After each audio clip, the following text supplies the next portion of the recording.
Hello, everyone, and welcome to the Sunday stream, the stream I do on Sundays, because Sundays is the day I do the stream on Sundays. Hope everyone's doing well. Have a good weekend so far. So what are we up to today? Well, I came across a series of videos, apparently posted either by Amazon or for Amazon. I don't know. But they were all posted in a dump. No implication intended.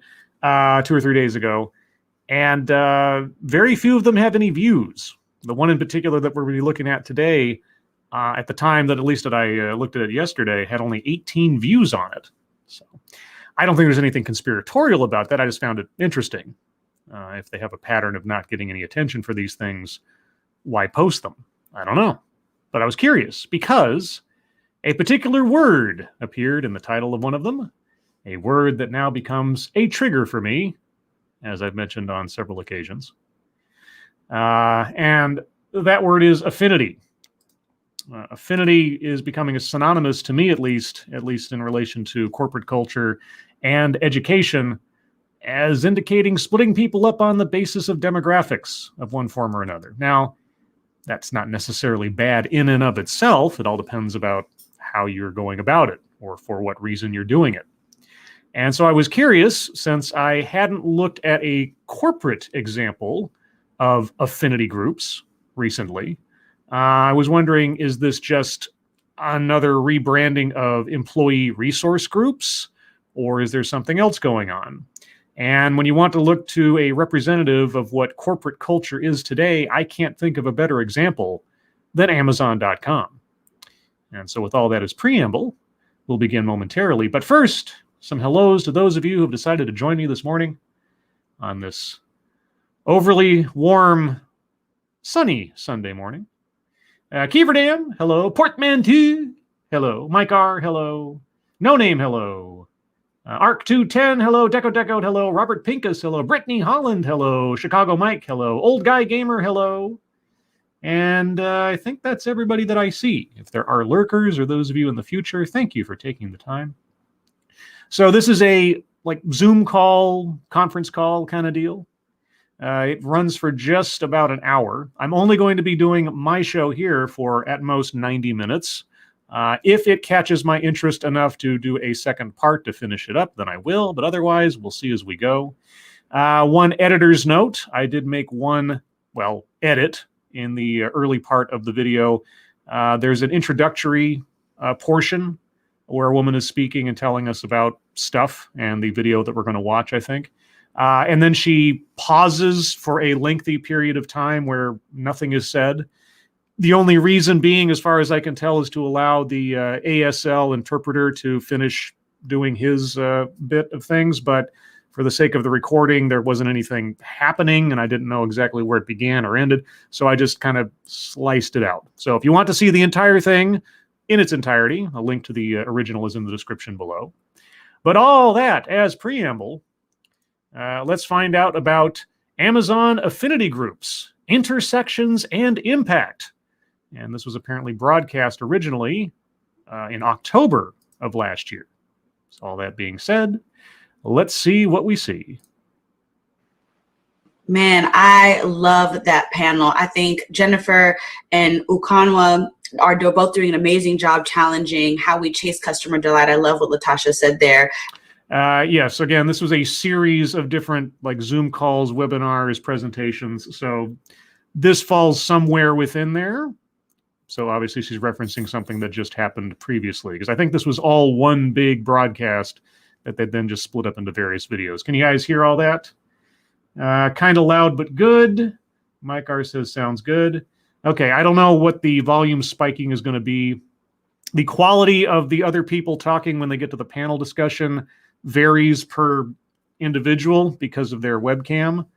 So if this portion's too loud as we go, let me know and I'll turn it down a bit. Or alternately, you can turn down the volume on your end. You have the power. And I was also super inspired to hear how Ukanwa responded to the tragic and horrific murder of George Floyd. I think her leadership courage is another reason why I really love being at Amazon, because we do not shy away from the hard conversations. And I think I experienced that, and so many of my team did. And we're always learning how to improve ourselves. So I was really glad to hear such like a candid conversation, and that you guys get to hear it, because until you join us, and hopefully you guys are tuned in and that's why you're here, you'll be able to experience that as well. Yeah, you know, when I go to work, the thing I look forward to the most is having hard conversations.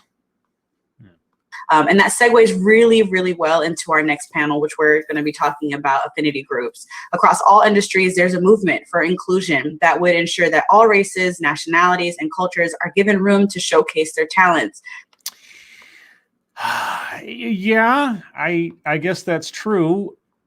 Again, but do you want to assign value to race? Do you want to assign value to culture? Does being from or part of a particular culture or race denote a particular quality of talent or something? That's, you know, that's the sort of sophistry of it. Sounds good, but in practice, what does it mean? That's definitely the case here at Amazon. We're the company's 12 affinity groups that make an impact by connecting and supporting communities and having a voice in our products and services. And more than that, a lot of these groups are very, very tight-knit and are really like family. Yeah, well, I've talked before about the notion of turning a company into a family and the dangers thereof, and also the tight-knit part. As I heard long ago when I did my first real look at ERGs, one of the dangers of employee resource groups, or I guess as they're calling them here, affinity groups in the Amazon space, is you end up creating cliques and clubs, all delineated on the basis of things that are, well, very divisive, like race and culture and such. And I'm still not convinced that that's necessarily a positive thing in corporate culture, let alone most anywhere else. To speak more about that impact, please join me. Welcome to the stage leaders from the Black Employee Network, Glamazon, Indigenous at, Latinos at, Alex Morrison, Angel Enriquez, Angelina Howard, Michael Running Wolf, and Gladys Jimenez. Okay, so those titles all sounded like similar things I've heard for employee resource groups. They give a fancy name to a club, whatever you want to call it, within the company that handles a specific demographic. So LGBTQ or African Americans or Asian Americans, that kind of thing. Now, I've said this before and I want to make it clear. All employee resource groups aren't necessarily questionable. There are employee resource groups I've seen for veterans or for single parents and that kind of thing. Somebody shows up to work and there's something there if they do need some help or they do need some connectivity to something else on the basis of a life circumstance or a particular situation that they're in. But that's different than saying, okay, here's the group for the Black people, here's the group for the Asian people, here's the group for the gay people, and so on. It just seems a little creepy at stages. Hello, welcome to our session, Affinity Groups, Intersections and Impact. My name is Angel Enriquez, and my pronouns are she, her, and I'm a senior manager in Global Diversity and Inclusion Organization at Amazon.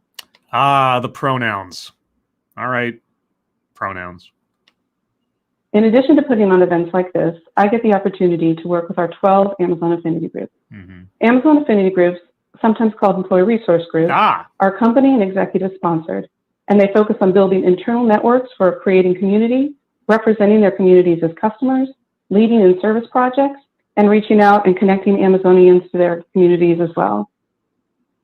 Yeah, that's the other thing, too, that I've noticed about employee resource groups is the idea is that you come to a company and the idea is to make it feel welcome, right? That whatever there is about you as an individual is not something that should be shied away from or is not talked about or is shamed or something like that, right? So you show up and it's like, look, we celebrate every aspect of everybody, no matter what you are, etc. Here's this thing for you, and we're happy to have you here. This is a welcoming space. This is a family-like space. So go join one of our groups where you you fit in and have a blast. Except that, I couldn't join the African American group. I couldn't join the Latino group. I don't qualify to join the LGBTQ group. That kind of thing. So that's the first part. The other part is the reduction of professional distance. This is something I've talked about many times before. Think about Hersheytown, USA, right? Or Hershey, Pennsylvania. Okay, the company builds the town around the factory so that everybody in the town, can get to work easier. It's very convenient, etc. It's not necessarily a bad thing, but at the same time, the separation between your real life and your working life is diminished down to practically nothing. And that's the sense I get from a lot of these initiatives to be quote unquote inclusive, is to make your personal life, your culture, your sex life in certain cases here, part of your experience at work. That the continuation from your real life to work is one and the same. And if you're always working, if you're always representing the company, both in and out of your personal life, then you're never not at work, if you know what I mean. There's a whole bunch of other things that concern me. We'll see what they say here. I'm curious to see if they have some kind of boundaries for how these things operate in Amazon. At Amazon, one of the things that we find is that when we go out in external events, the most positive feedback happens when employees, or rather future employees, get to hear from Amazonians themselves. And with that, I am very excited to welcome leaders from 4 of our Amazon Affinity groups: Indigenous at, Latinos at, Glamazon, and Ben are the Black Employee Network. So I'd like to take a minute and ask you all to introduce yourselves and include a very Amazonian introduction, which is to identify your favorite leadership principle. Okay. Amazonian tradition, identify your favorite leadership principle. Okay, yeah, we are in a corporation. Thank you, Pecoraro, the Draping Ape Man. Everyone wants to be Hank Scorpio. Simpsons reference. Yes, Hank Scorpio. Or everyone works for the company forever. And also, when you're going out into the community in one of your groups to act on behalf of the company, to advertise the company to potential employees, again, the company is leveraging part of you into doing the company's work around, but it's all encased within a demographic wrapping. That makes any sense. Again, seems a little cynical, or maybe I'm just cynical. Well, you see, here's the thing. You have to tell who's going to talk first, or else. Yeah. Thank you, Angel. Hi, my name is Angelina Howard. I am a senior product manager at Amazon. My pronouns are she, her, and hers. I've been at Amazon for 6 years. On my team, I'm on the digital software and video games team. I own the customer journey. When you're searching for a video game, that is my job, to make sure that you're finding the games that you're looking for. I'm also the president of our Black Employee Network. I've been the president now for a little over 1.5 years. This mission is to make sure that we're building a community for our employees and for our customers inside of the company and outside of it. Based on race. Right.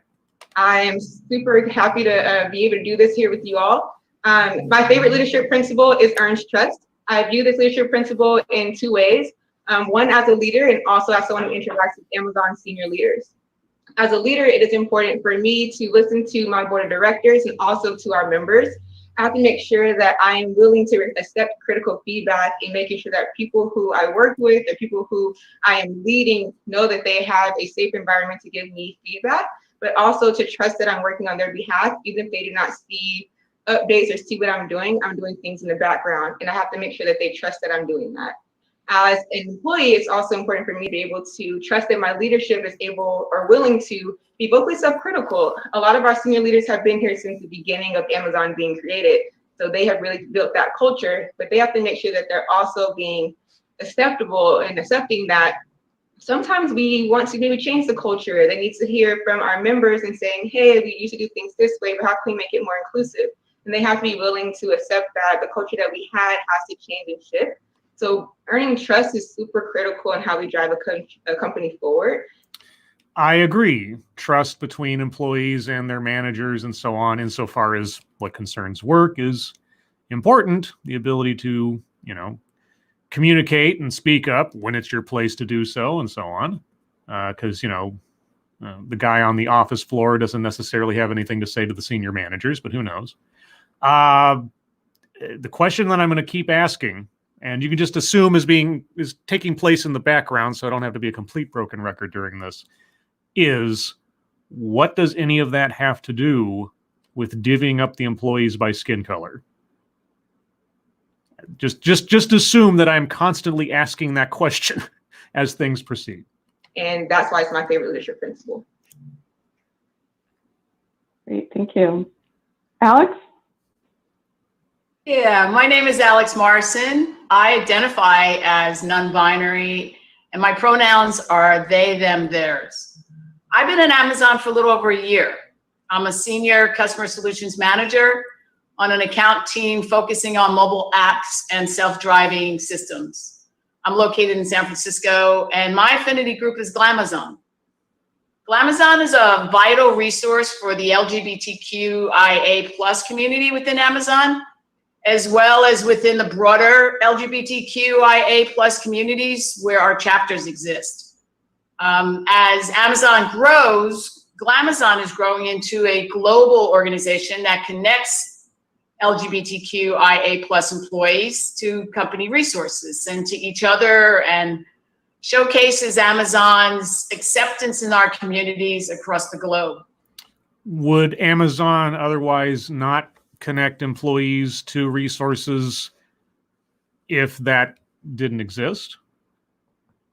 Why do you need a special categorization for people who aren't straight, let's just say, even though being transgender does not necessarily indicate sexual orientation, but for the sake of shorthand, because of course there's the shorthand within the very acronym itself, what does that mean? Like, would Amazon, if these employee resource groups did not exist, okay, as far as just, divvying everybody up on demographics, would Amazon somehow refuse an employee some resource or some support for something? I'm still not quite sure why you have to divvy everything up on demographics. Let's see, my favorite Amazon leadership. My favorite Amazon leadership principle is have backbone, disagree, and commit. I come from a startup background, and for those of you who know startups, anything goes in a healthy debate. When talking technology, it can get challenging. But I come from a startup background, and yeah, I guess all you really can do is kind of laugh at the quote unquote passionate debates that occur. So I empathize a little bit there. Let's see. Thank you, Chicago Mike. Hi, my name is Chicago Mike. My pronouns are he, him, and his, and I thought segregation is wrong. Yeah, well, I'm curious to know if they address questions about the utility of employee resource groups. Like, would they be willing, or do they actually engage in that conversation? Like, why are they there? Why are they there? If the idea is to be inclusive, then why divide? Right? I mean, are there resources? Here's the other thing. Are there resources offered to Glamazon that are not available to people in the Black employee network, and vice versa? I mean, what is the utility of having these groups unless you've got something that's exclusively one side or the other? Or are they just, as I suspect, mostly just window dressing and for the sake of, well, marketing, either for, employee recruitment or for public relations or whatever else? I'm really curious to know, like, if I am a Black employee at Amazon and don't fall into any other of the other demographics, is there something being denied me if were I actually gay or something else from the company? How does that work? But we always ended in agreement. When I came to Amazon, this particular principle was all too familiar to me. I really respect the process here because we have the space to challenge decisions when we disagree. You may feel uncomfortable or something, but it is encouraged here for you to feel free to fight for your idea. And once a decision is made, either your decision or someone else's, you must wholeheartedly commit. And that you can fight for your idea, but if you're overruled, that's the end of it. And you got to get on board. Which, admittedly, that's how it goes. Because you're getting a paycheck to do your job. And if somebody up above you says, this is the way it is, well, love it or lump it. So in that regard, I completely understand.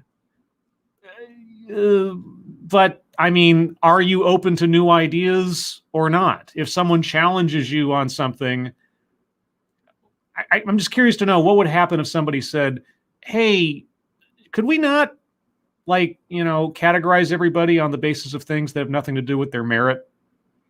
I wonder how that conversation would go.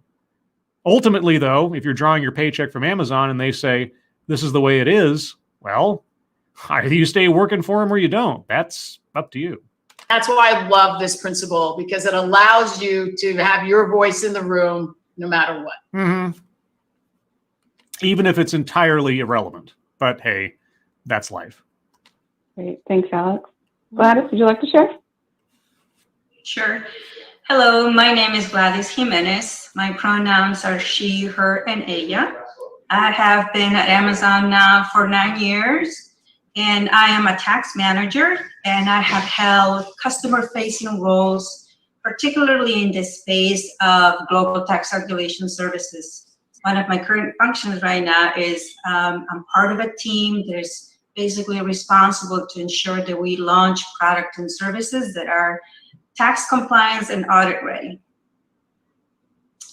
In addition to that, I also have the honor to serve in the Latinos at Amazon as a vice president for the global board. Now, I appreciate the fact that both in their titles here and everything that they're talking about first and foremost is what they do at the company, their actual role, the actual work that they do in the company. Like, this is why I'm at the company. This is my position. This is the work that I do. I appreciate that the most prominent thing they start off with isn't, oh, and by the way, first and foremost, I am this demographic. You know, what is merit versus what isn't. Thank you, Gay Rascal. My pronouns are fee-fi and faux-fum. Do you smell the blood of an Englishman? And if you do, given that you're paying in euros, is it your own? And if it is, get a Band-Aid, please. I know euros doesn't necessarily mean Britain, but I can't help but think that maybe, you know, that's the thing. If the when Britain left the EU, did that mean they went straight back to the pound sterling as their currency? I don't know how that works. I don't know why I just thought of that, but that's where my mind goes. One of my favorite leadership principles is customer obsession, because I feel like this gives me carte blanche to exercise many of the other leadership principles. For example, if there's a problem with a product or service that affects or negatively impacts the customer experience, we are responsible for taking deep dives in researching the issues and also gather data to invent and simplify on behalf of our customers. Okay, so I'm being corrected in the chat that, you know, first and foremost, Gay Rascal shrouds themselves in mystery. Okay, that's perfectly fine. And Genti Maxi have never stopped being pound scribe. Well, they accept euros in Britain, don't they? I mean, it's still a currency that is used, that is accepted. I was just sort of wondering for a second, if they left the EU, do they no longer accept euros? I presume that they do on an exchange. I don't know. I'm not an economist. I'm an English major. Don't stop looking at me. Customer obsession is real here at Amazon. and everyone and everything revolves around having an excellent customer experience. Well, yes, every business revolves around that, because if the customers are not enjoying their experience or getting what they want out of the product, your company has a very short lifespan.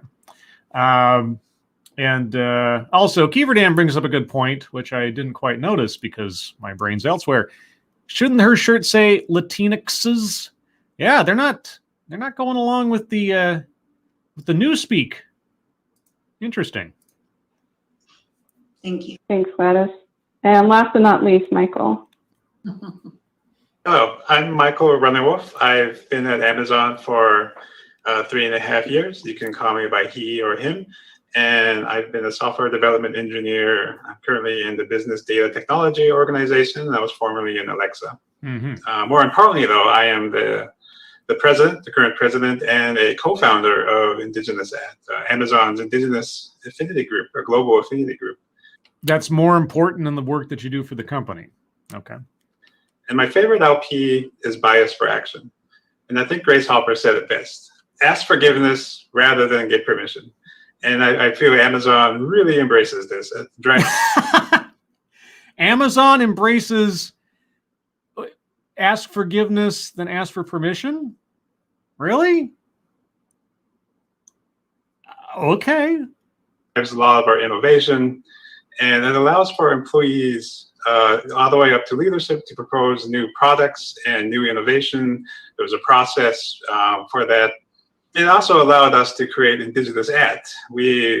Indigenous Ad didn't exist before I joined Amazon. So a few of us got together and says, why don't we exist? Why aren't we recruiting Native Americans yet? And so we just did it. And then we just sort of stumbled into creating an Indigenous Ad affinity group with the help of allies like Angel. Right. So Amazon was not inclusive to the employees who were already employees at the company because of your race and or heritage. So everybody else has their own group. We need to start our own group. Why isn't it this already here? Why didn't Amazon already do this? Okay. Thank you for sharing that. And I think what I really love about your introductions is you shared like the full part of who you are and what matters to you. No, they shared what their jobs are and their positions in the company and their opinions on leadership, and that's about it. Almost nothing about anything that we're seeing here tells me anything about who these people are, like what their character. Are they nice? Are they mean? Are they saints? Are they sinners? Nothing. This is all surface level stuff. Even their jobs, and only slightly less their opinions on things. I don't know anything about who they are. I know what they do and what demographics that they fall into, because that's the soup du jour.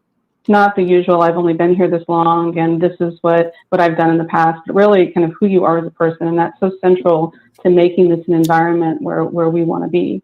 No, they only in the most cursory fashion did they tell us anything about who they are outside of their names. And that's, I just curious, are you just saying that because that's in the script, or are you elevating things to a value beyond their actual meaning? We talk often about Amazon's day one mentality, and back to that startup conversation. Alex, you shared it. Michael, you've talked about it.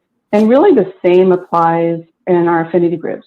Like every other organization, we run things in a very decentralized way. We like to prompt innovation. We like people to be able to work in their local communities and work in things that are important to their customers.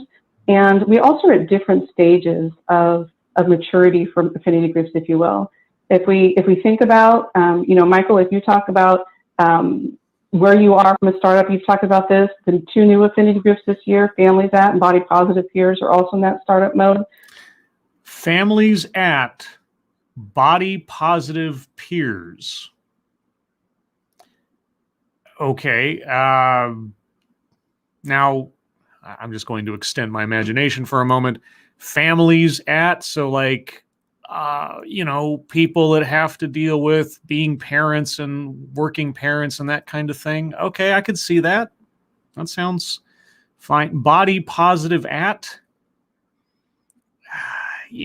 I just wonder if there are some situations / conversations / circumstances that you really want to start introducing into your company dialogue and discussion, because I think you're tempting fate eventually.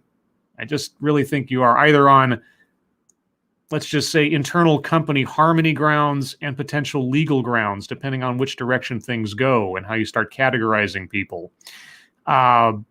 Who is allowed in the body positive group? What happens within the hierarchy of the body positive group, depending on what conversations happen, and so on. But for you, as you're in startup mode, how do you think about that and how it applies to scaling the opportunities for your community across Amazon, or to using Amazon to scale those opportunities for your community?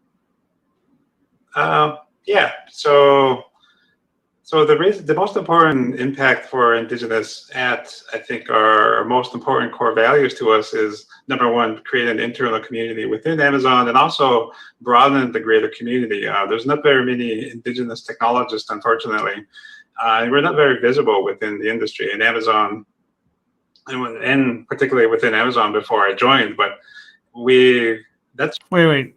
Okay, and I'm not being facetious.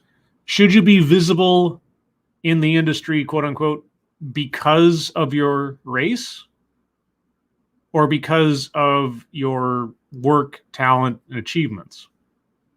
What qualifies as visible? What does that mean exactly? And again, creating a club, a clique, a subgroup within the company based around a particular demographic, is that actually healthy for the company culture? I mean, they talk a lot about improving the company culture and so on, but does it actually promote inclusion and diversity if you are divvying people up and elevating people here, there, and otherwise on the basis of things that are not determinative of merit or actual identity? That's been my question for a long time, and will continue to be so. It's been our goal. Like, if we move Amazon just a millimeter or a centimeter, we have huge impact. And with the Indigenous in the Indigenous technology space, we've been partnering with outside groups like the American Indian Science and Engineering Society. And when we started working with them and partnering with them, we attracted attention, and it also moved the industry. Other groups, our competitors and like-minded technology companies started sponsoring ACES alongside with us. And so we just saw an intent of helping to build the greater Indigenous community, that Amazon just has impact. And of course, directly funding efforts to increase how many computer scientists there are in the corporate space, and of course, recruiting them. And that's the one thing that I have a hard time arguing against. It's like, if there are, and there are, obviously, there are places in this country, and there are literal communities in this country, or demographics that aren't necessarily thought of or reached out to for particular job opportunities and things like that, or they're just not as common, or whatever. There's nothing in me that is against reaching out and trying to get people who might not otherwise be interested or be offered or be exposed to certain things as far as technology and job opportunities from that happening. I'm not against that at all. So if our speaker here and his organization makes connections with, let's say, Native American Indian reservations and things like that, and goes out and tries to recruit people into apprenticeship programs and stuff like that, that might not otherwise have happened if they hadn't done it. Well, I can't see anything wrong with that, obviously. There's nothing in me that says there's something inherently bad about that. Again, it's coming back to the idea that the company has to have these internal cliques being built around things and calling them resource groups or something else, as though you have to portion everybody off to do this. You have to make a club out of it. I don't know. That's good too. That's great, Michael. And that's actually, like, you think about that first phase of the startup, and it's naming your customer. And for you, it's really identifying and naming the Indigenous community globally as current and future customers and employees of Amazon. I love that analogy. The indigenous community globally? I mean, like every indigenous population in every country? Is that what he hit? Maybe I misunderstood something. You know, Gladys, you talk often that even though Latinos At is not a new affinity group, that you're really looking to kind of revitalize and recharge it. Can you talk a little bit more about that and what your approach is if you think about that startup model? Sure. Latinos at Amazon started out many years ago, actually in 2012, and it basically started out like more of a social venue for people to come together and become part of our community, right? So just think about starting in a big company where you may not see a lot of people that look like you. So I thought it was very important for us to have like an internal community for people to talk, practice Spanish, share common things of our culture. Why does this have to happen inside the company? Why link this with company time, company resources, and so on? I mean, why? I guess, why would you want to leverage your race and or culture as a component of company goals? Unless it's simply for the sake of marketing and business. And again, it all comes down to the cynicism in me. It's just like all of this services the company. No matter what they say, the fact that it is all happening within and with the support of and the resources of the company, these are all company initiatives. These are all meant to improve the bottom line of the company and or the profile of the company. Even though of all the companies in the world right now, Amazon really doesn't have anything to worry about insofar as its bottom line, but this is mostly just an example of what is happening in corporate culture writ large, right? Amazon's just an example of this because I've seen this elsewhere and we've talked about it before. So that's, again, that's the diminution, probably mispronouncing that, of the professional distance. But however, progressively over the past 2 years, we have taken a hard look at everything that is going around us, the gaps in representation, opportunities for career development, where we are within the company. And so we've pivoted and really have focused on creating understanding what the customer needs are to advocate for the customer, understand what the recruiting opportunities are to increase representation here within the company, and also take a look into the career developments that are needed for Latinos here at Amazon to have long, successful careers here at Amazon. I'd be curious to know, because I hear about it a lot. And I'm sure there are plenty, but I'd like to hear one example of where an ERG, or here an affinity group, some example where their input, their work, their insight, bringing people of a particular demographic together, led to a decision or a change that improved specifically customer relations. Right, but what about that group's efforts improved a product or something? Like, I'd like an example of that. Any example. I hear about it a lot. I don't know that I've ever heard like, we did this and this led to this outcome with, this customer base or something.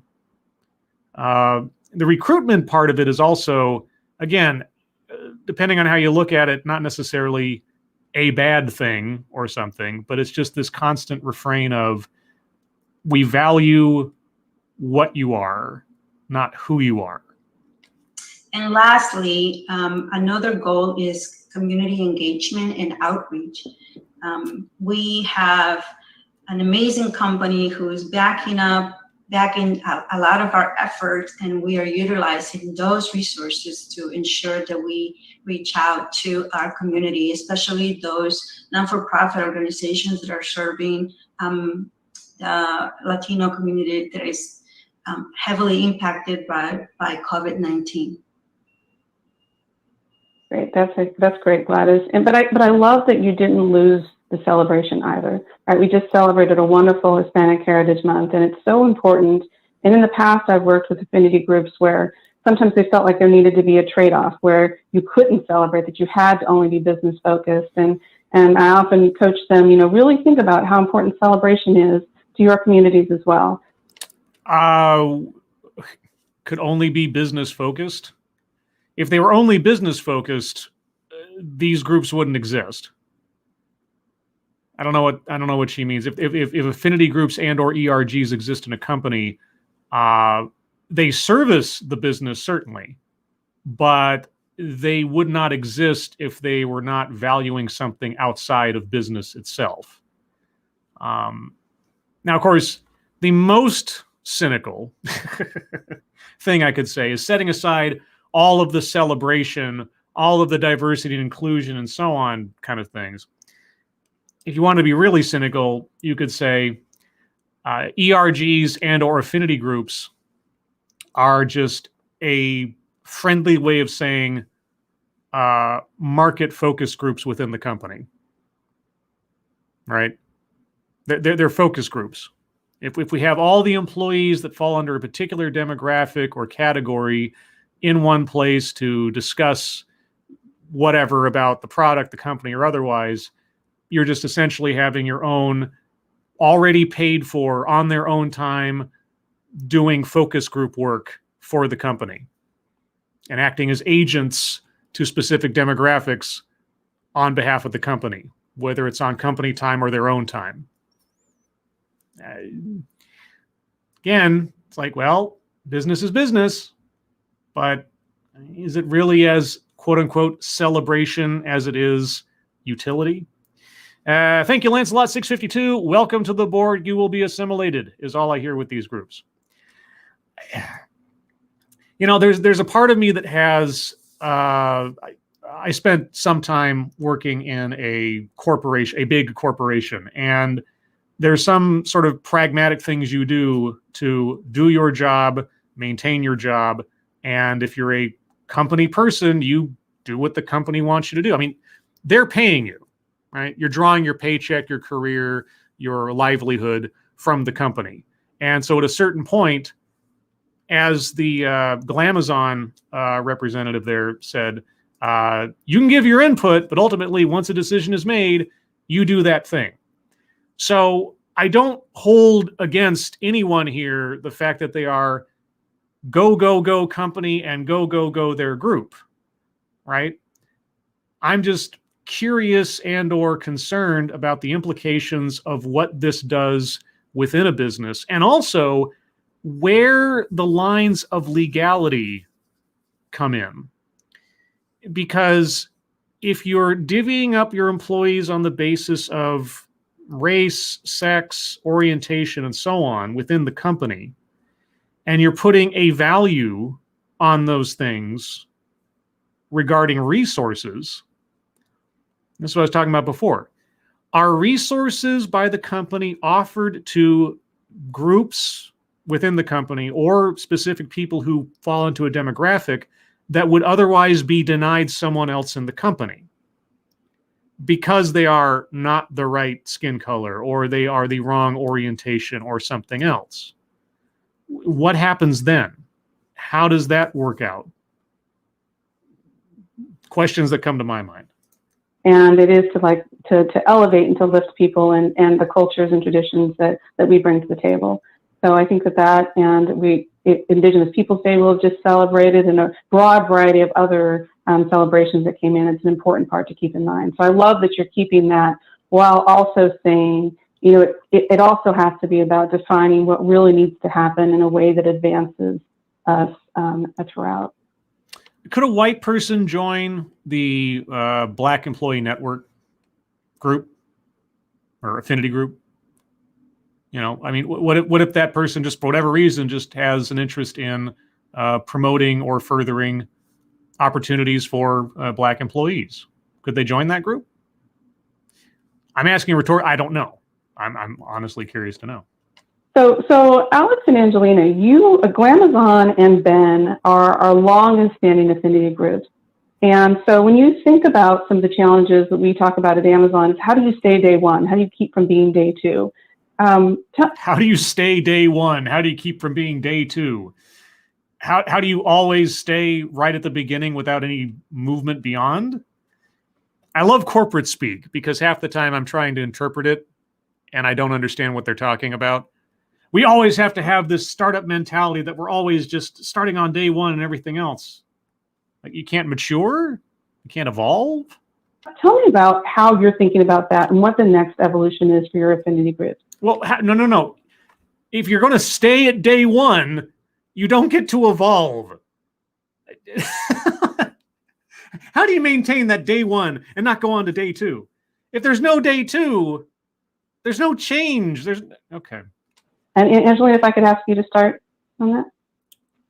Yeah, so Ben has turned 15 years old this year, which to me is just so mind-blowing because it is always day one, and I feel like we're constantly reinventing ourselves.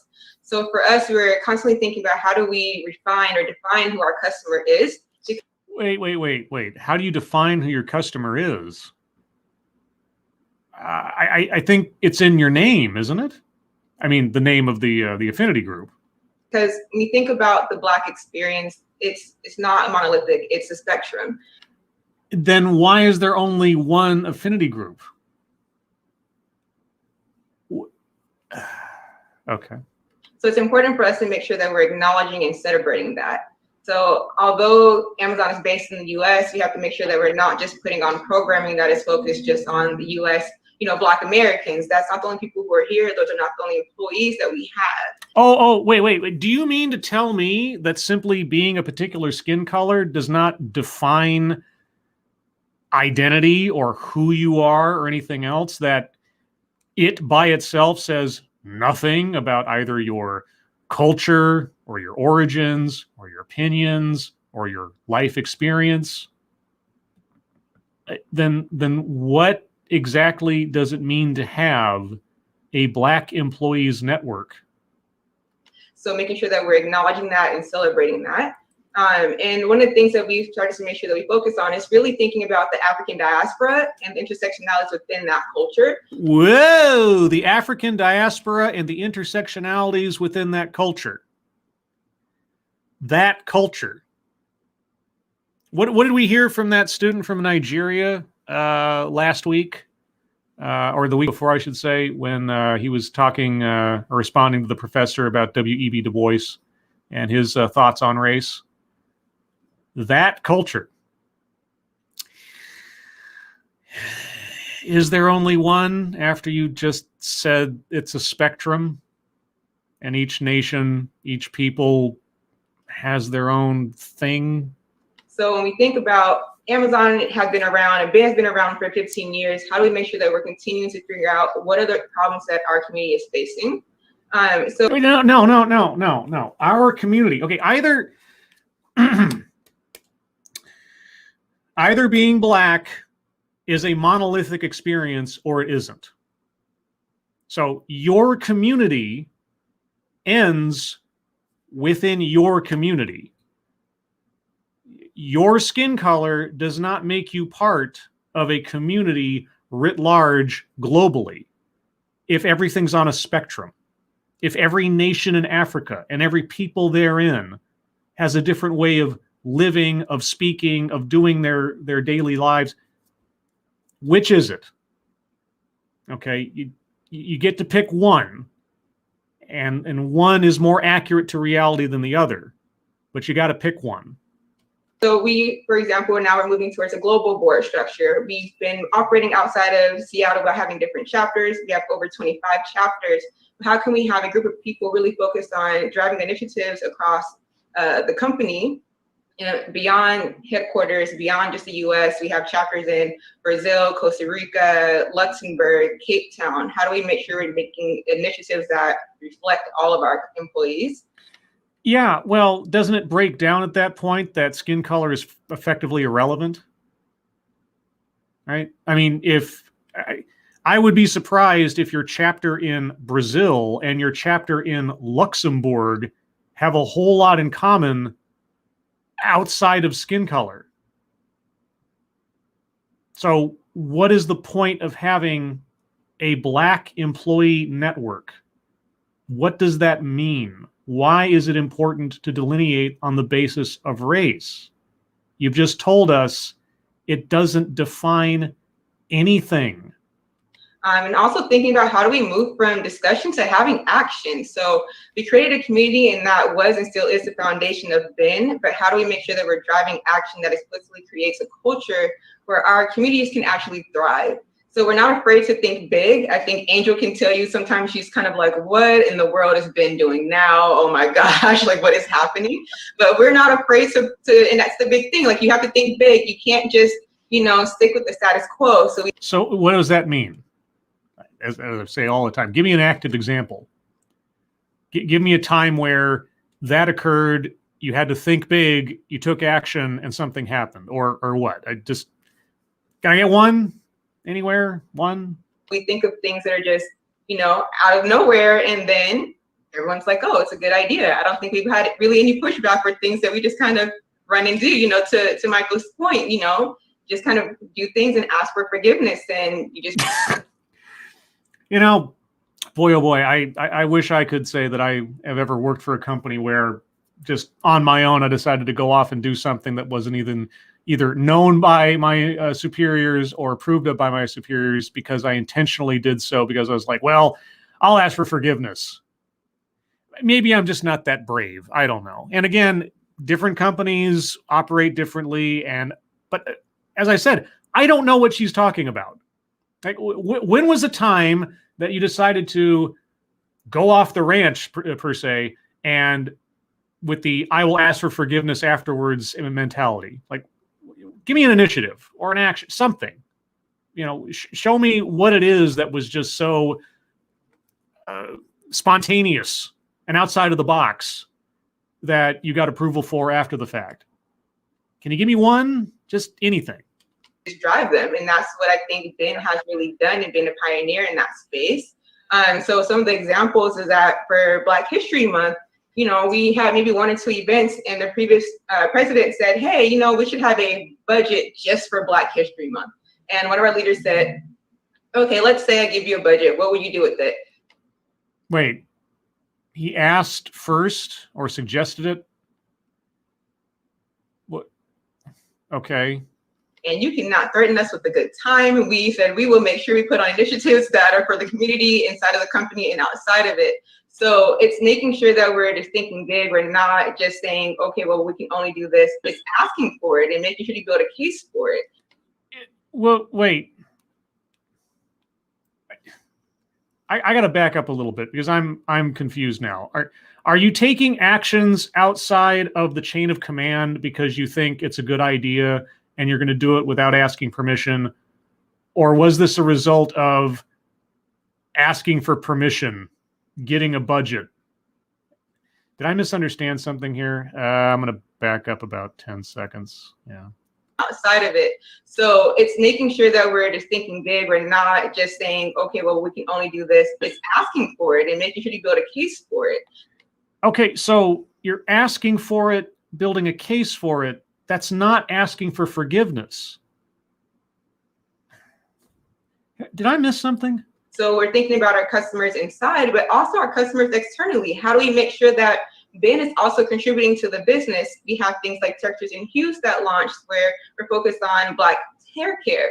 Black women and Black men do not shop for their hair care products like everyone else. So that's also part of being inclusive. No, that's a part of being a focus group. I mean, you're serving the company there, right? So if there's a way to market the products on Amazon specifically to the demographic that uses them, and you're acting as a focus group for the company, again, morally speaking, ethically speaking, that's not a bad thing. But why gussy it up beyond the fact that you're a focus group in that role? It's got nothing to do with Black Employee Network. You're a demographic focus group. Recognizing that people have differences and how can we make sure we're catering to those differences, and BEN has really been instrumental in making sure that we're acknowledging that. How do we make sure that we are leveraging the technologies that Amazon has? Those are things like an Alexa skill. BEN was the first AG to create an Alexa skill, and it allows people to ask her questions and she will give you answers on Black history facts. So again, more like focus group work than, okay, I mean, and maybe that's it. I mean, maybe, you know, the scales have fallen from my eyes on this one. Ultimately, that's all affinity groups within Amazon are. They're just, you know, company organized, sponsored focus groups. So it's, again, just driving action. Partnerships with Blavity, we brought that to GDIO, Angels Org, and said, hey, this is something that we think would be beneficial to our community, but also people who will attend. So it's just thinking big and not being afraid to just say, we want to do that. And that's how Ben continues to make sure that we're being day one. Yeah, you're not afraid to just do that after you check with your supervisor to see if you can get a budget for it. Yeah, sounds very Maverick right there. We're doing new things each year. We're listening to our community, working backwards, being customer obsessed. And I oftentimes say our customers are not just and people who use Amazon services, but I view our members as customers too. I'm here to serve them. And how do we do that? Continue to make sure that we don't forget that it's always day one. So I know it's a long answer, but there's just so many things I'm so proud of Ben, of all the things that we do. So like I could go on and on, but that's just how you continue to just be day one. You're not afraid to continue to just think of different things and think big. Yeah. Again, just for clarification, I'm not going to dismiss anything about the accomplishments or the initiatives or anything else that they've implemented as a part of this. And, you know, I'm certain there's a bunch of positive things that have come out of it and people have had a good time and so on. I just wonder if it's not being elevated beyond what its actual utility is to the company. And something I've always wondered, and this is just not just about Amazon, but I've heard the same rhetoric from Yahoo and eBay and so on. When I hear the people behind the scenes, and that phrase will be important in a second, talking about the customers and how they have to, you know, do this for the customer and so on. So I cannot say I have ever directly communicated with anyone at Amazon in the course of anything that I'm doing in ordering a product, right? I mean, I don't see the human being behind the website. So I have no idea what the quote unquote representation is or whatever. I go there for the convenience of, is there something I want and or need, and can I get it from Amazon? That's it. Right. Now, the people in charge of making sure that everything is indexed and available and all the people doing the physical labor in the warehouses and all that stuff, it's not to say that that doesn't matter. Obviously, it matters for the business to work. But for me, the end user, I don't see any of that. So what the question I've always had, again, not just for Amazon, but for a lot of tech companies and so on, short of actually interacting with and or seeing the people behind the scenes, what does it matter to me what the people behind the scenes look like if I'm getting what I'm getting? I mean, if somebody is a particular skin color and they want a video game or, I don't know, a crock pot or whatever, what does that have to do with anything about the people behind the scenes? That'd be, you know, another one of my sort of broad 30,000-foot questions. Absolutely. That's great, Angelina. And I think what also resonates with me, I get the opportunity to work with you and sit in some of your executive meetings with your sponsor, is that the willingness to ask and to take executive sponsors at their word, where if you indicate you're committed, let me make sure that I give you the framing in partnership with resources that Amazon provides. But wait. Again, are we asking or are we going to do it and ask for forgiveness after the fact?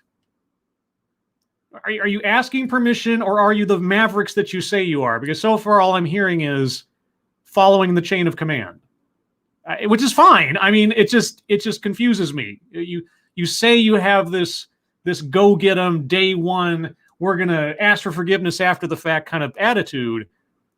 And that every, you know, relative example I've been given so far is checking with your superior first before you do something, as opposed to just, you know, bearing the brunt of that as volunteers. And I think that's a super important nuance we have to make sure that we get right. Alex, tell me about your approach. Oh, sorry, Angelina, go ahead. Oh, no, I was gonna say, yeah, it's important to make sure that when you're interacting with your executive sponsor, that it's not a give. You're building that partnership. How can I help you, and how can you help me? So to that point, it's really important for it to be a mutual relationship. Give us an update on how you're keeping it day one at Glamazon. Very similar to Angela and Ben, but we all look up to Ben because they've been here so long, and That's Angelina, actually, not Angela. I don't mean to be picky, but her name is Angelina, sorry. been doing fabulous stuff. And it's about the collaboration and intersectionality. It helps. But the what? Okay, why is it about the intersectionality? Because that is a very, very, very loaded word. Us, know from their experiences what we can do, what we can bring forward, and how we can make the queer community and the transgender community, non-binary, et cetera, more inclusive community at Amazon. We have to keep our passions aligned. And so I think when we work with other affinity groups, we only stay day one because we're getting more knowledge. We're sharing ideas. We're making sure we're holding each other up. For instance, Ben did the Pride flag raising with us with Glamazon. And Ben did the Pride flag raising with Glamazon.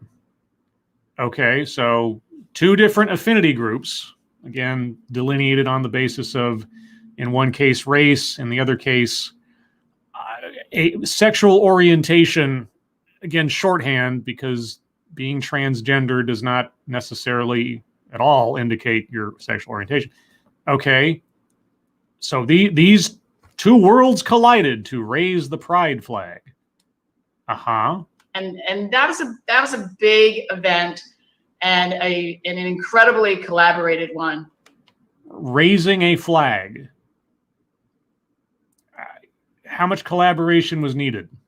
And it just, especially for Glamazon, it really shows our identity and how important it is for people to see themselves. First and foremost, as a sexual orientation. Right. We are also forcing creativity. We have forcing creativity. The images that conjures. We've been trying to put on a town hall, but with COVID-19, we keep having to move it. So that's going to be a very important event because that's going to bring everyone together, different affinity groups and different allies, and be able to be more visible and have others be more knowledgeable about our affinity group. Why can't just an employee at Amazon be the affinity group? If you're talking about diversity and inclusion and community and so on, why does it take a coordinated effort to bring different affinity groups together to do a thing? Why not just have an Amazon employee town hall, or I don't know, a shareholders meeting? It sounds like you're making something far more complicated than it needs to be, and at least passively working against the sentiments you're expressing. That's kind of, yeah. Thank you, Johnny Hellcat. Be creative, damn it, or else. Yes, forcing creativity. I try to force my creativity every couple of days. It's like, what thumbnail am I going to do for tomorrow's show? I don't know. I'm going to sit here until I figure it out. Eventually I get it done, but I don't know how enjoyable it is. All depends. Yeah, that's great, Alex. And I think it just reinforces that, people sometimes ask, do affinity groups actually build silos? And I think that what we're finding is no, it's that building where you have a brick that goes on top of a brick and just makes it stronger, and it's intertwined. And it's No. They don't build silos. What do we have here? Just let's look at this as a visual aid for a second. Okay, you have 4 individuals representing 4 different demographics, each of which have, and I know that LGBTQI is several demographics that's always grouped together, but structurally speaking here, we're talking about structural silos for people of a particular demographic within Amazon.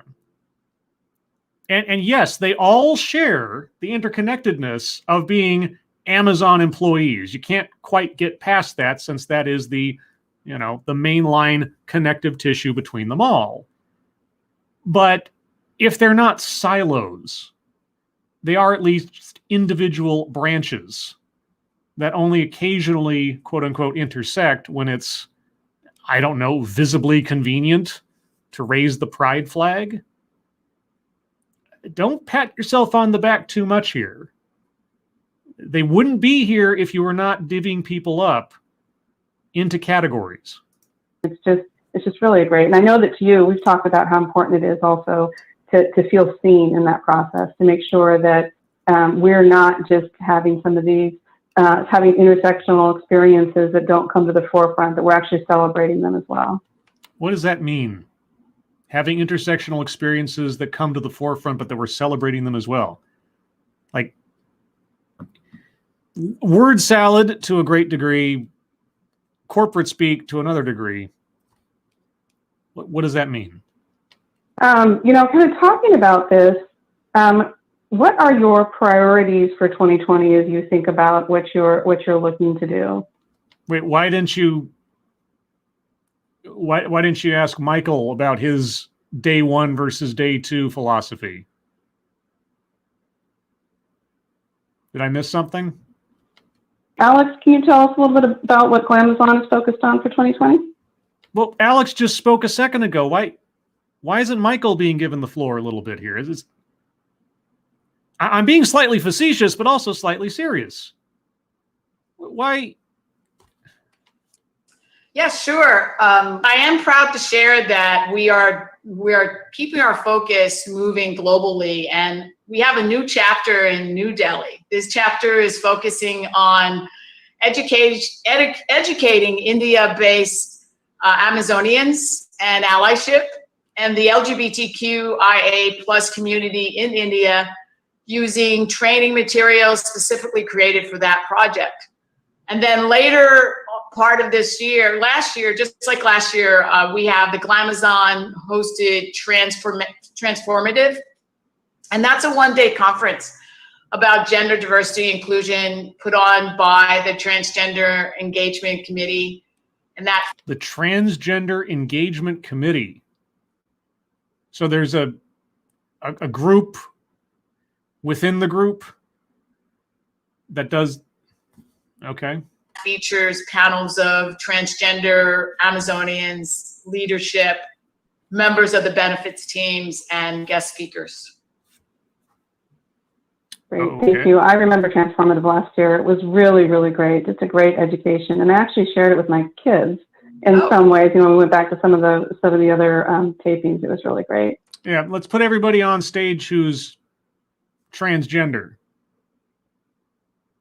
It's not that they're male or female, because that was the whole struggle and or journey they had to go through. We'll just recognize them first and foremost for not being what they are on the stage because they're in this third category.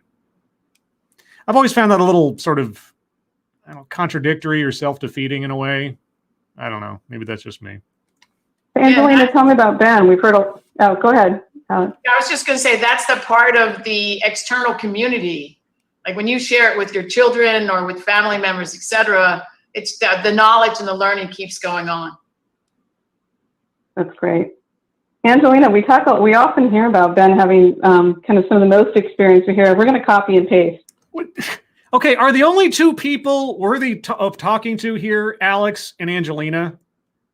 You've got two other people here. You've given Gladys the floor a couple of times, but really it's been Alex and Angelina. Nothing to ask Michael at all? Really? Some of what Ben does. I think that we heard some of that. Tell me about what Ben has on tap for 2020. Yeah, so similar to Glamazon, we've definitely had to pivot our priorities and our events given the current events that are impacting our community and what we're facing. Okay, they're talking about what's going to happen in 2020.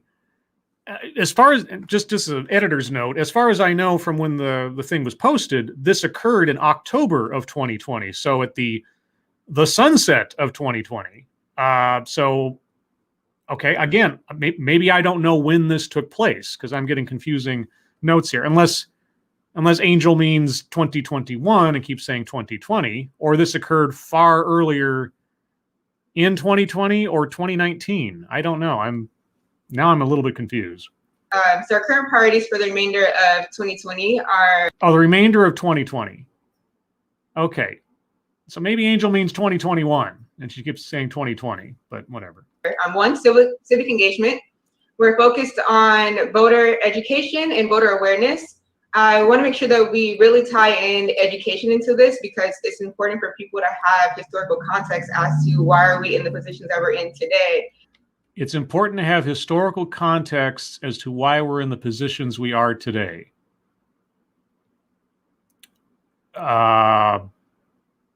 Okay. How do we make sure that we're raising awareness of voter suppression? A lot of people think that that ended with the Voting Rights Act, and it didn't. How do we make sure that people who are in different states understand the things that may be in place that are suppressing their votes so that they can be prepared? So the people in different states who are grown adults of voting age have no idea how to vote in their state. And you're going to go out there and make sure they know how to vote. Okay. So that is a really big thing, an initiative that we're driving for the first time this year, and we'll continue that on to 2021. Professional development, we're focused on having monthly workshops, things like working backwards. That's a very Amazon thing. How do you have effective workload balance? We partner with Women's Ad on that.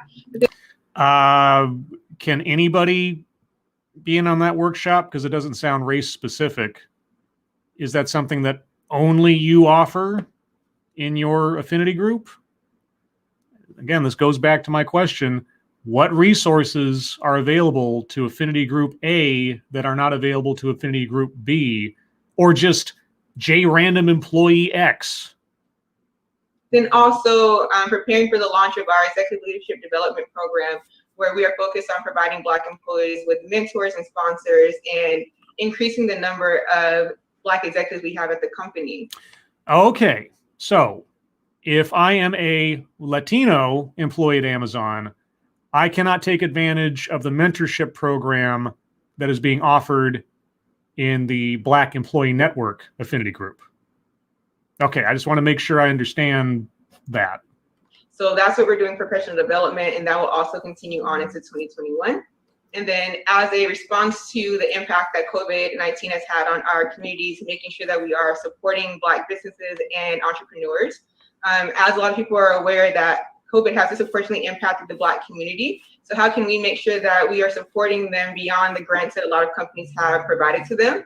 So we're doing that through things like Ben Startup Week. So we had that recently where we had a week-long series of events where we highlighted Black entrepreneurs and startups and also shared resources that Amazon has for them. That's like the Marketplace, AWS Startup, Launchpad, Handmade. How can we make sure that we're helping to sow seeds into our community that goes beyond just a one-time donation, but how can we help them generate long-term wealth? Okay, so the first filter for featuring, showcasing anybody is their skin color. The first filter for who you're going to help attempt to become an executive is their skin color. Okay. If you look at what happened in the last recession, a lot of great startups came up from that. How can we make sure that we are seeing more Black startups come up during this time, and how can we help foster that for them? So those are things that we are focused on for the remainder of 2021, and a lot of it came remember 2020, and a lot of that came from us listening to our community and working backwards from the needs that we see that our members or our customers are saying that they want. We're doing that, and there's a lot of other things coming down the pipeline that I'm excited about. That's great. Thank you, Angelina. That is very exciting. And the Ben Startup Week was amazing. I know that a lot of folks got a lot out of it, and it was just a really great opportunity to leverage some of what we've learned and teach other entrepreneurs, because really that's something that's so critical to Amazon startup culture, is that that thought that you can have your business, you can be an entrepreneur, you can be an intrapreneur, and still have a career here. So that's very exciting. As long as you fall within a particular racial demographic to enjoy the benefits of the resources available from the company, I guess. Yeah, Amazon's a big startup, so that's what. Amazon is not a big startup, you know. All right, you know, what's worse, lying to yourself or lying to somebody else, right? Amazon is the furthest thing from a startup. Give me a break. If there is a symbol of corporate status quo, I can't think of a better one at this point in history than Amazon. Give me a break.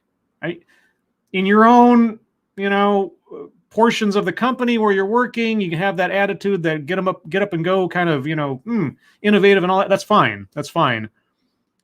But you still had to ask for a budget.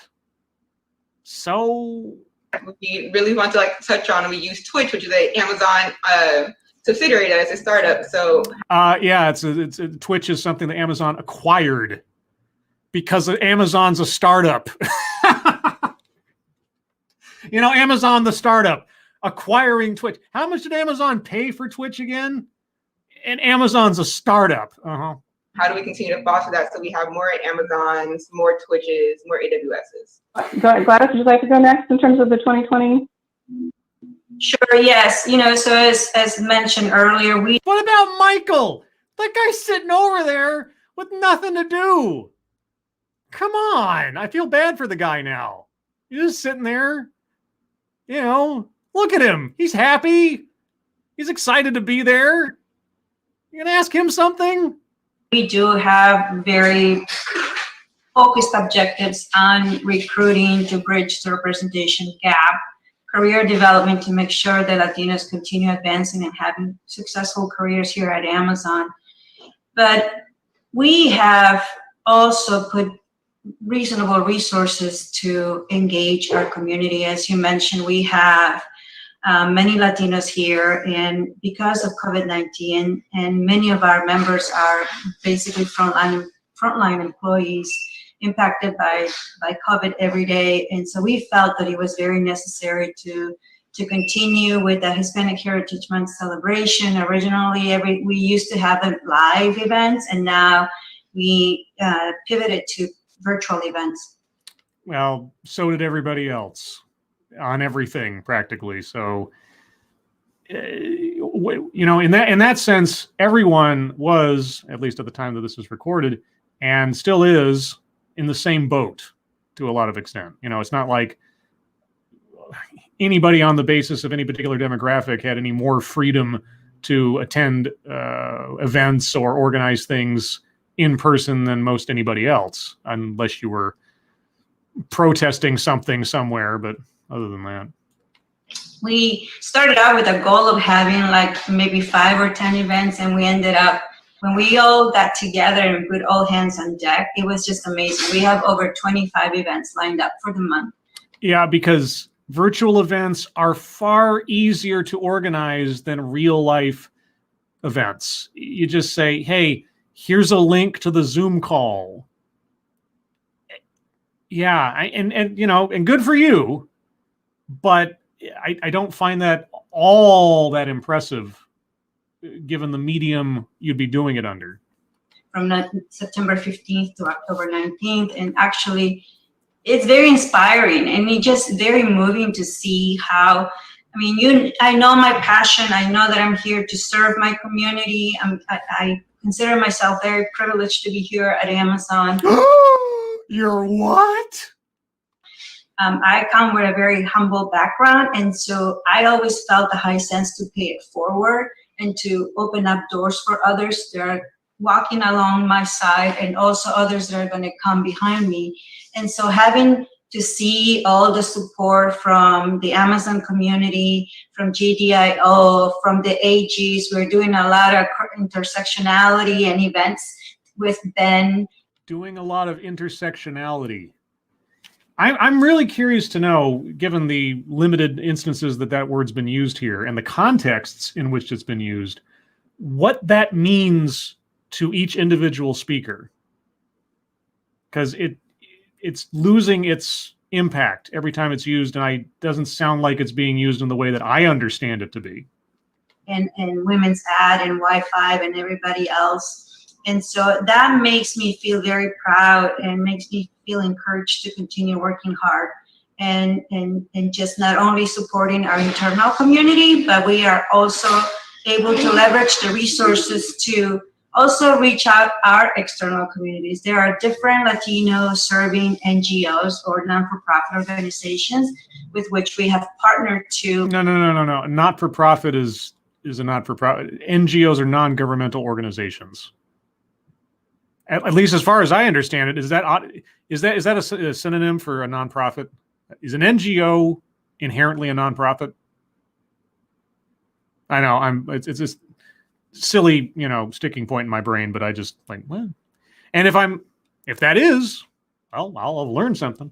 To understand what do they need as far as maybe products, what do they need as far as funding, what do they need to make sure that they can serve the community who is going severe underemployment or unemployment, really, right? So you have a lot of people who are turning to these non-for-profits for food, for shelter, for childcare.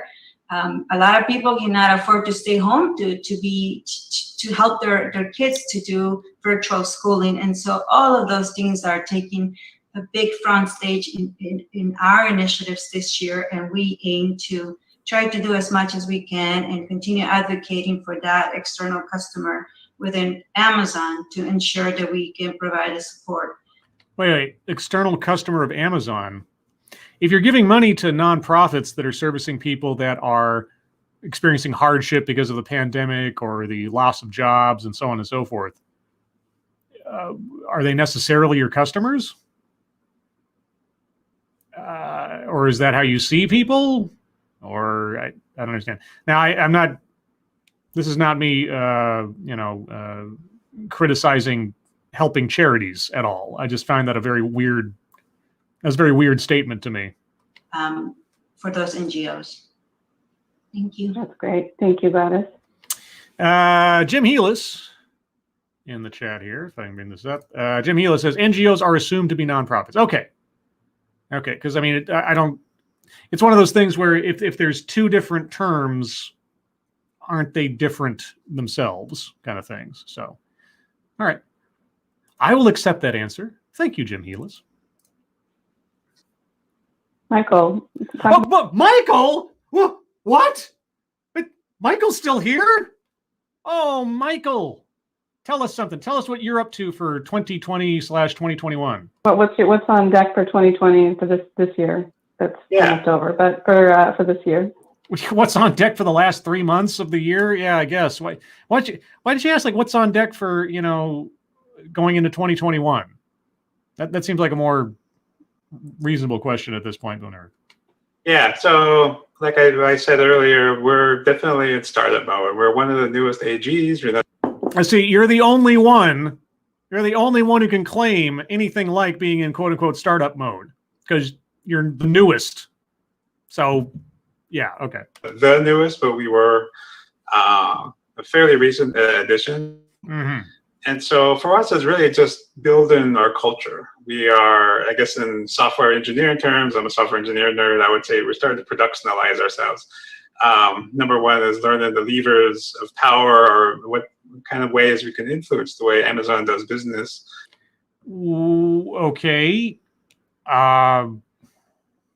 Again, my passive question. What does that have to do with your race and or culture? Your personal race and or culture, not company culture. And also how it conducts itself within the greater community, the global community. And what we've been finding not necessarily isn't a problem of friction, but it's actually been an issue of capacity. So we're a small organization. There's not very many of us. We're finding more and more every day. So what we really need to do is honestly just organize. And to do what?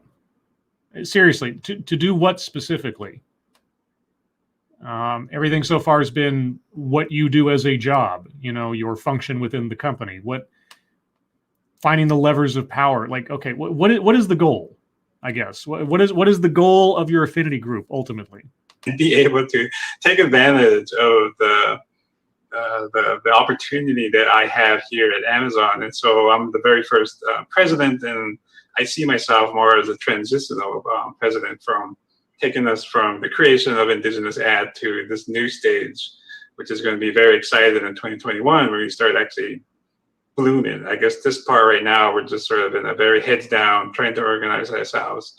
To do what specifically? I mean, if it's to funnel specific focus onto outside groups and things like that, NGOs, I'll start using the lingo, or, you know, employment outreach and things and such.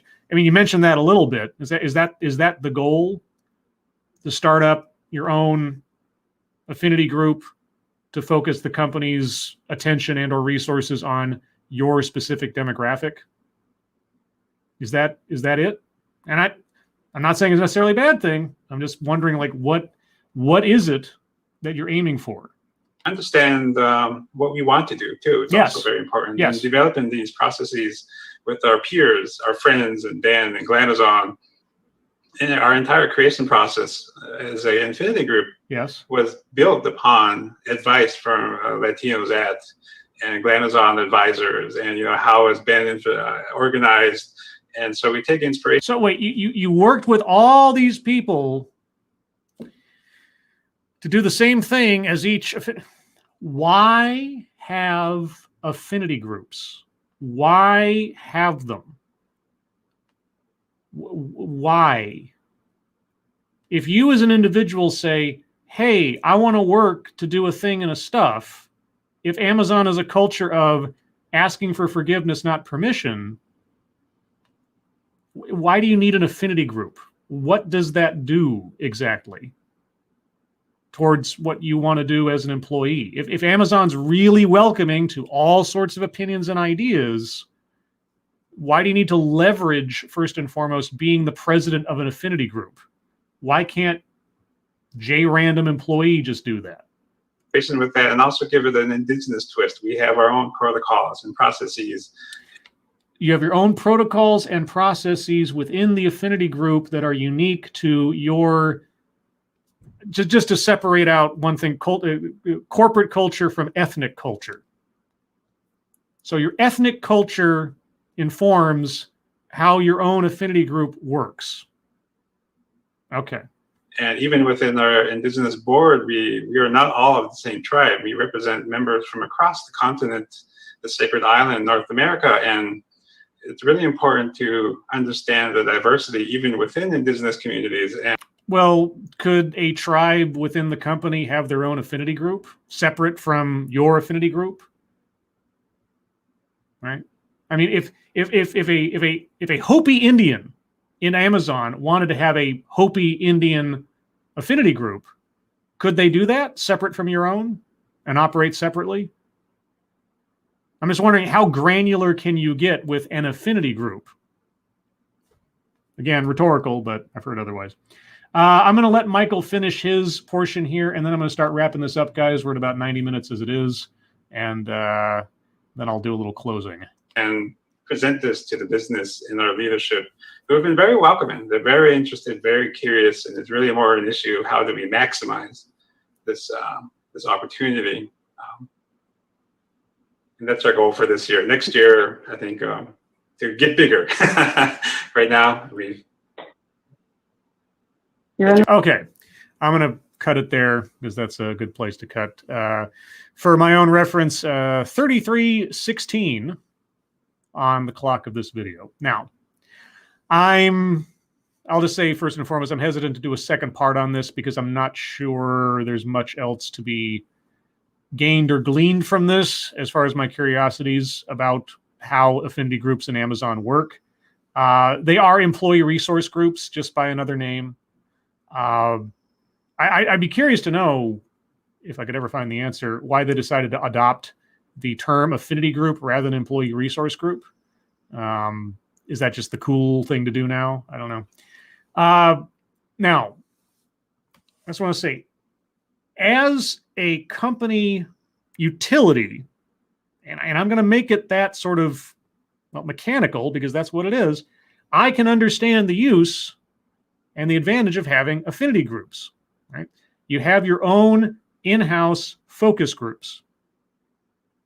I mean, the only example that really goes towards that, but I'm sure there are several others, is what Angelina Howard said about hair care products, right? Hair care products for Black people, because Black people have, generally speaking, a different kind of hair than a lot of other people. So hair care products that are made just for that kind of hair, well, you need to market those correctly. So how do you market those?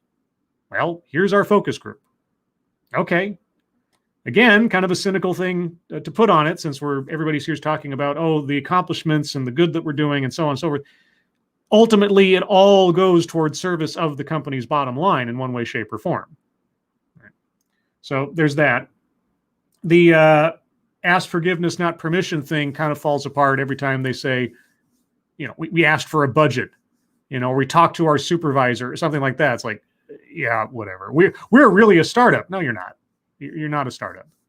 You like to have the veneer of a startup. You try to, you know, impart that idea to people to keep them excited and energetic and put all their worth into the company's future and so on. But you're not. There's a structure. There's a protocol. There's a chain of command. There's offering an idea and having to accept whatever decision is made and going with it all in once it's made, regardless of your opinion on it. So thank you, Mike R. I'm a masochist. I look forward to part 2. I don't know if I do. And the only reason I say that is because, unlike critical race theory, which is the previous series that I did, affinity groups, or I'm just going to call them ERGs, are something that I've looked at multiple times now. And my curiosity about it was to see what Amazon means by affinity group. And all they mean is an ERG. Whereas an affinity group in an educational context is literally to focus students and or faculty on their race or on their demographic. That is the focus, and to sit with that and share experiences with that. Whereas ERGs are to divvy people up on the basis of demographic, either racial, gender, life circumstance, you know, single parents, veterans, that kind of thing. And then have those groups act as, in some cases, completely useful and beneficial, you know, elements for somebody coming into a company. It's like, oh, I'm a single parent. How do I navigate working here at this company and also be a single parent? Oh, well, we have a whole bunch of you know, childcare facilities and things we can offer you to, or if you need to do this, or if you need flexible hours, we've got, you know, I sort of think of it as like the ideal employee resource group is sort of like the little center at the college for a particular, you know, demographic or category of people, right? Like when I went to college, there was a, I forget the official name. It was something like the sexual health group or whatever. And I was just like, here's where you can go in the college to get condoms or to get information on, Planned Parenthood, that kind of stuff, right? It's a category of actual service that you would need maybe as someone on the college campus, because the college is kind of a, you know, isolated little habitat. And so if you needed to know something about something, go here for this. There are instances where that makes sense. Sure. In this instance, yeah, we have focus groups. We have outreach for hiring or job opportunities, or we have internalized professional development based on your demographic. That's the part where at least one of the parts where I get kind of, is that legal? Right? If you're setting aside resources or opportunities or workshops within your company that are first and foremost offered only to or available only to a specific racial or sexual orientation demographic within your company, I know there's no Title IX for companies, right? Now, Title IX in schools, but does that cross the line? I'm always curious because it's stated publicly so passionately as we've seen. I'm always wondering, is that an element of the company culture that you really want to engender? That certain things are made available to certain people because of what they look like, or because of who they sleep with, or whatever. That's been my question about employee resource groups from the beginning. That is still my question. And nothing Amazon is doing here, honestly, is all that unique. So that being my determination, I don't think there's going to be a part 2. Sorry, Mike R. But heaven knows the way that I operate, I will find something at least as much or more masochistic next time. But everyone, thank you so much for joining me for this. I learned something more about Amazon, raised some questions for me about Amazon's practices, and revitalized old questions that I still hold. If you'd like to hear more from me or Satsu 2 Cents, you can find the two of us tomorrow night, Monday night, on Satsu 2 Cents' channel at 6 p.m. Pacific, 9 p.m. Eastern, for the Lords of the Night, where we will go over the news of the day, news stories you submit, what we've been up to on the internet, and then your questions and comments. Everyone, again, thank you for joining me. Moderators, thank you for keeping an eye on things. Even though everyone here is so well behaved, you have very little to do. Everyone who donated, thank you so much for your generosity. I really do appreciate it. Everyone, as always, I hope you're all safe and well. If you're not well, please get well soon, and I'll see you on the next one. Take care, everyone.